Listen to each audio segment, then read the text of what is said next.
buenas a todos, gente, fans de la Fórmula Uno. Aquí estamos en otra edición de esta gran competición en Montreal, Canadá. Estoy aquí hoy con José Antonio Pini Pinilla. ¿Qué tienes que decir hoy, Pinilla? Bueno, Julián, muchas gracias por la invitación. Primero que todo, aquí hay muchos corredores experimentados, otros nuevos. La verdad es que me parece una carrera muy interesante y puede ser una carrera con mucha proyección para los nuevos corredores que están ingresando al circuito. Bueno, muchas gracias por tu opinión. Aquí en las imágenes que les estamos mostrando ahora mismo, están viendo cómo es la pista aquí en Jean Drapeau. Como sabemos, la pared de los campeones, o Wall of Champions en inglés, es una parte muy peligrosa de este curso, ya que mucha gente ha perdido el campeonato por esta pared.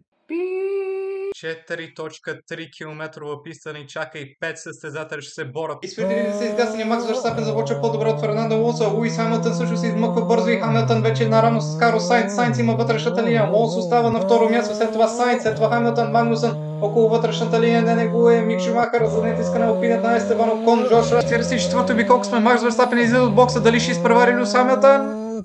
Не, няма. Дали ще има контакт. 47 обиколка, Шарл Леклер догонил Джо, дали ще го спревари? И да, влиза в топ 10. След като започна на 19-то място, Шарл Леклер на 5-то място, изпреварвайки Естебан Окон. И Макс Верстапен е победител на канадското Гран При, но Шарл Леклер е световен шампион. Благодарим ви, че гледате нашето видео и чао, чао!